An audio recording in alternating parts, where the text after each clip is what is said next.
दोस्तों इंग्लैंड की सरजमीन पर कप्तान शुभमन गिल और कोच गौतम गंभीर ने इंग्लैंड को हरा दिया है दूसरा टेस्ट मुकाबला, जिसके मुख्य कारण रहे आकाशदीप तेज तर्रार गेंदबाज। दोस्तों आप सभी को बता दें इंग्लैंड के खिलाफ इनकी गेंदबाजी घातक रही। इनकी गेंदबाजी को एक भी इंग्लैंड का बल्लेबाज पढ़ नहीं पाया और शतक तक नहीं लगा पाया। दोस्तों आकाशदीप ने 6 विकेट लेकर इंग्लैंड को 5वें दिन ऑल आउट किया।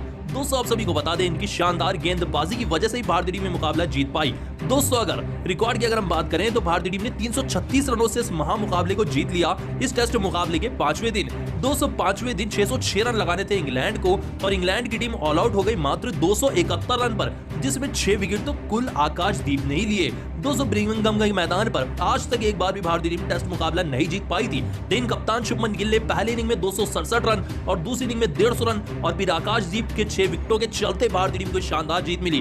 भारतीय टीम की जीत के सिर्फ 2 ही मुख्य कारण रहे, बल्लेबाजी में शुभमन गिल, गेंदबाजी में आकाशदीप। दोस्तों ये रहा स्कोर कार्ड। हाईलाइट की अगर हम बात करें तो हाईलाइट रही शुभमन गिल की बल्लेबाजी जिन्होंने एक ही मुकाबले में 400 रन लगाए और आकाशदीप की गेंदबाजी जिन्होंने एक ही टेस्ट मुकाबले में कुल 10 विकेट निकाले इस महामुकाबले में। लेकिन आप भारतीय टीम की शानदार जीत को 10 में से कितने नंबर देंगे कमेंट में जरूर बताएं। पहली इनिंग में 250 रन, दूसरी इनिंग में 150 रन, एक तरफा बल्लेबाजी शुभमन गिल की, दूसरी तरफ आकाशदीप की घातक गेंदबाजी लेकर चली गई इंग्लैंड के हाथ से मुकाबला दूसरा टेस्ट। दोस्तों आज भारत बनाम इंग्लैंड के बीच में दूसरे टेस्ट मुकाबले का 14 दिन भी समाप्त हुआ और 14 दिन पूरी तरह से भारतीय टीम के नाम रहा, जहां दूसरी इनिंग में भारतीय टीम की 150 रनों का आंकड़ा पार किया शुभमन गिल ने। दोस्तों इंग्लैंड को जीत के लिए भारतीय टीम ने 608 रनों का टारगेट दिया। जी हां दोस्तों 14 दिन के अंत में 16 ओवर बाकी थे और एक दिन था और इंग्लैंड को लगाने थे 608 रन। भारतीय टीम गेंदबाजी करने के लिए आई और 608 रन के लक्ष्य का पीछा करने आई इंग्लैंड की टीम। दोस्तों जैक क्रॉली और डगेट आए सलामी बल्लेबाज बनकर, लेकिन आते ही सिराज की इस गेंद को जैक क्रॉली पढ़ नहीं पाए, एज देकर स्लिप में कैच आउट हुए, खाता भी नहीं खोल पाए, 0 रन पर आउट हुए। दोस्तों उनके बाद डगेट अच्छी बल्लेबाजी कर रहे थे लेकिन वो भी आकाशदीप की संदराती गेंद को पढ़ नहीं पाए और क्लीन बोल्ड हुए। 25 रन पर डगेट आउट हुए। फिर आए जो रूट, उनके सामने आए वापिस से आकाशदीप और आकाशदीप ने जो रूट को भी 6 रन पर क्लीन बोल्ड कर दिया। 70 रन पर 3 विकेट गिर चुके हैं इंग्लैंड के और 14 दिन समाप्त हुआ। अब 5वें दिन 536 रन लगाने हैं इंग्लैंड की टीम को और इंग्लैंड के पास 7 विकेट हैं। हैरी ब्रूक और ओली पोप क्रीज पर बल्लेबाजी कर रहे हैं। लेकिन अब भारतीय टीम की शानदार गेंदबाजी और बल्लेबाजी को 10 में से कितने नंबर देंगे कमेंट बताएं, वीडियो पसंद तो लाइक करें। दोस्तों भारतीय टीम की बल्लेबाजी एक और बार शानदार प्रदर्शन कर रही है भारत बनाम इंग्लैंड के दूसरे टेस्ट मुकाबले के तीसरे दिन। तो बता दें आपको पूरा रोमांच कैसे भारतीय टीम ने पलटवार किया इंग्लैंड के खिलाफ। दोस्तों शुरुआती 2 दिनों की अगर हम बात करें तो शुरुआती 2 दिनों में भारतीय टीम दूसरी इनिंग में बल्लेबाजी कर रही थी और 64 रन पर 2 विकेट गिर चुके थे। 240 रन से आगे थी भारतीय टीम।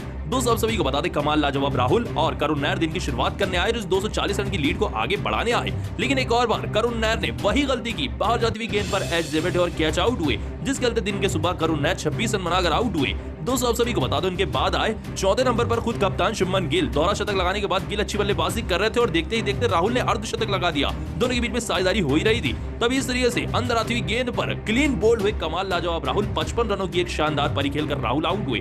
दोस्तों इनके बाद आए ऋषभ पंत और ऋषभ पंत ने बेहतरीन अर्धशतक लगाया। सिर्फ 40 गेंदों में ताबड़तोड़ बल्लेबाजी करते हुए 360 रनों की भारतीय टीम के पास लीड हो चुकी है। 180 रन पर भारतीय टीम के 3 विकेट गिर चुके हैं। लेकिन अब भारत की शानदार बल्लेबाजी को 10 में से दोस्तों भारत बनाम इंग्लैंड के बीच में दूसरे टेस्ट मुकाबले का दूसरा दिन भी काफी ज्यादा शानदार रहा। दोस्तों शुभमन गिल की कप्तानी में भारतीय टीम काफी आगे पहुंच चुकी है। दोस्तों बता दें आपको पूरी हाईलाइट दूसरे दिन की। दोस्तों आप सभी को बता दें दूसरा दिन काफी रोमांचक तरीके से शुरू हुआ, जहां शुभमन गिल के शतक से लेकर जडेजा की बल्लेबाजी होना बाकी था। दोनों ही बल्लेबाजों ने शानदार बल्लेबाजी की, जहां इस मुकाबले में जडेजा ने अर्धशतक लगाकर 79 रनों की बेहतरीन पारी खेली। उनके आउट होने के बाद शुभमन गिल ने बेहतरीन बल्लेबाजी की और अपना दोहरा शतक पूरा कर लिया। दोस्तों अंत तक शुभमन गिल ने इस मुकाबले में 269 रनों की पारी खेली और भारतीय टीम ने अपनी पहली इनिंग में 579 रन बनाए और भारतीय टीम ऑल आउट हुई। ऐसे में इंग्लैंड की बारी थी पहली इनिंग में बल्लेबाजी करने की। 200 डकेट और क्रॉली सलामी बल्लेबाज बनकर आए, लेकिन इस मुकाबले में आधे ही आकाशदीप की इस गेंद पर बेन डकेट कैच डेविड और बिना खाता खोले 0 रन बनाकर इस मुकाबले में आउट हुए। 230 नंबर पर आए ओली पोप, लेकिन ये भी आधे ही आकाशदीप की अगली ही गेंद पर टॉप एज दे बैठे और कैच आउट हुए केएल राहुल के हाथों। ये भी खाता नहीं खोल पाए, 0 रन बनाकर आउट हुए। दोस्तों उनके बाद आए जो रूट, 2 विकेट आकाशदीप ने निकाली थी। अब बारी थी सिराज की। बाहर जाती हुई गेंद पर सिराज की क्रॉली भी एज दे बैठे और कैच आउट हुए, ये भी जिस खेलते ये भी 4 रन बनाकर आउट हुए। 203 विकेट 27 रन पर गिर चुके थे। उसके बाद जो रूट और हैरी ब्रूक आए और इन दोनों ने इनिंग को संभाला। 273 रन तक 3 विकेट गिर चुके हैं इंग्लैंड के और दूसरा दिन समाप्त हो चुका है। अभी भी 510 रनों से इंग्लैंड की टीम भारतीय टीम के टारगेट से पीछे है। शुभमन गिल की सेना ने बल्लेबाजी से लेकर गेंदबाजी हर काम बेहतरीन किया है, लेकिन आप गिल की कप्तानी को 10 में से कितने नंबर देंगे? दोस्तों, अगर आप भी शुभमन गिल को एक अच्छा खिलाड़ी मानता है तो वीडियो को लाइक कीजिए, क्योंकि शुभमन गिल ने रचा इतिहास भारत बनाम इंग्लैंड के दूसरे टेस्ट मुकाबले के दूसरे दिन। लेकिन पहले दिन की कहानी की बात करें तो पहले दिन भारतीय टीम बल्लेबाजी करने आई थी। 310 रन भारतीय टीम ने बनाए थे। गिल ने 114 रनों का शतक लगाया था नाबाद, और जडेजा 34 रन बनाकर नाबाद बल्लेबाजी कर रहे थे। ऐसे में दिन की शुरुआत में वापस से शुभमन गिल और सर जडेजा ने अच्छी शुरुआत दिलाई भारतीय टीम को, जिसके चलते सर जडेजा ने अपना अर्धशतक काफी शानदार तरीके से पूरा कर लिया और उनका बेहतरीन साथ दिया इस मुकाबले में शुभमन गिल ने। दोस्तों, आप सभी को बता दें, एक तरफ से गिल, दूसरी तरफ से जडेजा थे, लेकिन तभी जडेजा इस तरीके से शॉर्ट गेंद पर कार्ड्स की गेंद पर 79 रन बनाकर आउट हुए। 200 रन के बाद शुभमन गिल अच्छी बल्लेबाजी कर रहे थे, उनका साथ देने आए थे वॉशिंगटन सुंदर, और देखते ही देखते ताबड़तोड़ बल्लेबाजी करते हुए इसी पुल शॉट के साथ अपने दोहरे शतक को पूरा कर लिया शुभमन गिल ने। तीसरे कप्तान बने शुभमन गिल भारतीय टीम के, जिन्होंने कप्तानी में दोहरा शतक लगाया हो। दोस्तों, उसके बावजूद भी शुभमन गिल की बल्लेबाजी अंत तक चली। दोस्तों, इस मुकाबले में उनके बाद वॉशिंगटन सुंदर, जो की बल्लेबाजी कर रहे थे, उनके साथ इस तरीके से 42 रन बनाकर क्लीन बोल्ड होकर रह गए। दोस्तों, वॉशिंगटन सुंदर के आउट होने के बाद शुभमन गिल 267 रन पर खेल रहे थे, तब जाकर इस तरीके से शॉर्ट गेंद पर आउट हुए शुभमन गिल। कप्तानी पारी खेली शुभमन गिल ने, 267 रन बनाकर शुभमन गिल इस मुकाबले में आउट हुए कप्तानी पारी खेलकर, जिस खेलते अंत में 587 रन पर, जी हां दोस्तों, 587 रन पर भारतीय टीम ऑल आउट हुई और स्टोक्स की इस गेंद पर चौका लगाकर अपने शतक को पूरा किया। 2 टेस्ट मुकाबलों में 2 शानदार शतक रहे शुभमन गिल के नाम। दोस्तों, शुरू हो चुका है भारत बनाम इंग्लैंड के बीच में एडबास्टन के मैदान पर दूसरा टेस्ट मुकाबला। दोस्तों, शुभमन गिल व बेन स्टोक्स टॉस के लिए आए और टॉस जीता बेन स्टोक्स ने। पिच को मद्देनजर रखते हुए उन्होंने गेंदबाजी को चुना। ये रही भारतीय टीम की प्लेइंग 11 और ये रही इंग्लैंड की प्लेइंग 11। दोस्तों, पहले बल्लेबाजी करने उतरे भारत के सलामी बल्लेबाज केएल राहुल और उनके साथ यशस्वी जायसवाल। दोनों के बीच में अगर साझेदारी की बात करें तो एक तरफा रन बना रहे थे यशस्वी जायसवाल, दूसरी तरफ से राहुल का बल्ला शान था और उतने में ही वोक्स ने उन्हें इनसाइड एज के चलते इस तरीके से क्लीन बोल्ड कर दिया, जिस चलते राहुल इस मुकाबले में मात्र 2 रन बनाकर आउट हुए। उनके बाद आए करुण नैर एक अच्छी पारी खेल रहे थे, तभी इस तरीके से टॉप एज दे बैठे बाउंसर गेंद पर और स्लिप में कैच आउट हुए। 31 रन बनाकर कार्ड्स की गेंद पर करुण नैर इस मुकाबले में अर्धशतक भी नहीं बना पाए।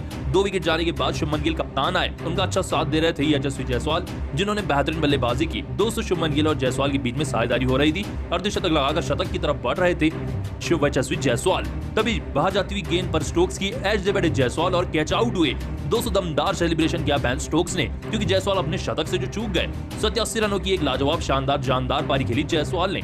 200 के बाद आए पंत और उनका साथ दे रहे थे शुभमन गिल। दोस्तों, लेकिन उसके बाद ऋषभ पंत शुभमन गिल का साथ नहीं दे पाए। अच्छे शॉट्स तो खेल रहे थे शुभमन गिल, लेकिन उनके सामने पंत अतरंगी शॉट लगाकर छक्का लगाने के चक्कर में कैच आउट हुए मिड विकेट पर, जिस चलते 25 रन बनाकर पंत की पागलपंती हुई समाप्त। दोस्तों, आप सभी को बता दें, ऋषभ पंत के आउट होने के बाद आए ऑलराउंडर नीतीश कुमार रेड्डी और वोक्स ने आते ही नए बल्लेबाज को इन स्विंग गेंद रखी और नीतीश कुमार रेड्डी क्लीन बोल्ड हुए।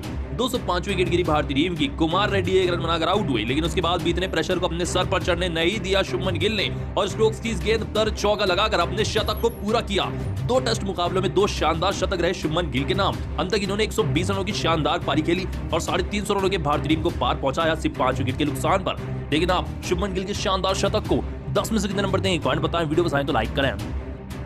दोस्तों, भारत बनाम इंग्लैंड के बीच में पहले टेस्ट मुकाबले का 5वां अंतिम दिन हो चुका है शुरू। तो बता दें आपको पूरी हाईलाइट की अगर हम बात करें तो 5वें दिन इंग्लैंड को लगाने थे 370 रन। जी हां दोस्तों, भारतीय टीम ने इंग्लैंड को मुकाबला जीतने के लिए 370 रन लगाने थे और 20 रन तक तो बिना विकेट खोए चौथा दिन इंग्लैंड ने समाप्त कर दिया। दोस्तों, 5वें दिन की सुबह जैक क्रॉली और उनके साथ बेन डकेट वापस से बल्लेबाजी करने आए और इन दोनों ने इस दिन के सुबह से ही काफी लाजवाब शानदार व जानदार बल्लेबाजी की। दोस्तों, बेन डकेट पहले बल्लेबाज से इंग्लैंड के, जिन्होंने दिन के सुबह ही अपना अर्धशतक पूरा कर लिया। इस मुकाबले में काफी लाजवाब बल्लेबाजी की बेन डकेट ने। 200 का शानदार साथ दिया दूसरे सलामी बल्लेबाज जैक क्रॉली ने। दोनों ने मिलकर 120 रनों की शतकीय साझेदारी निभाई पहली विकेट के लिए, जिस चलते मुकाबला इंग्लैंड के लिए एक तरफा हो गया, क्योंकि जीत के लिए सिर्फ 250 रन चाहिए थे। दोस्तों, आप सभी को बता दें, इंग्लैंड के बल्लेबाजों ने शुरुआत इतनी शानदार दिलाई कि इंग्लैंड के लिए आगे की जीत के रास्ते काफी आसान हुए। बुमराह से लेकर भारत का कोई भी गेंदबाज 1 विकेट तक नहीं निकाल पाया। दोस्तों, अगर आप भी ऋषभ पंत को एक अच्छा खिलाड़ी मानते हैं, दोस्तों एक और बार आया मैदान पर ऋषभ पंत और केएल राहुल का तूफान। दोस्तों, आज भारत बनाम इंग्लैंड के बीच में पहले टेस्ट मुकाबले का 14 दिन बेहद ही रोमांचक रहा। दोस्तों, आप सभी को बता दें, तीसरे दिन भारतीय टीम की दूसरी इनिंग की बल्लेबाजी थी। 90 रन पर 2 विकेट गिर चुके थे भारतीय टीम के। केएल राहुल बल्लेबाजी कर रहे थे, शुभमन गिल के साथ 56 रनों की लीड थी। ऐसे में गिल वापस से आए राहुल का साथ देने के लिए, लेकिन आते ही गिल दिन के शुरुआत में ही 8 रन बनाकर बोल्ड हुए। कार्ड्स की संदर आती हुई गेंद पर चौथे दिन की सुबह कप्तान गिल 8 रन बनाकर आउट हुए। दोस्तों लेकिन इस चोट को भरा केएल राहुल और ऋषभ पंत की बल्लेबाजी ने। दोस्तों इन दोनों ने मिलकर काफी लाजवाब शानदार बल्लेबाजी की और 217 गेंदों पर केएल राहुल ने इस मुकाबले में बेहतरीन शतक पूरा कर लिया। जी हां दोस्तों, कमाल लाजवाब राहुल ने 14 चौके लगाकर इस मुकाबले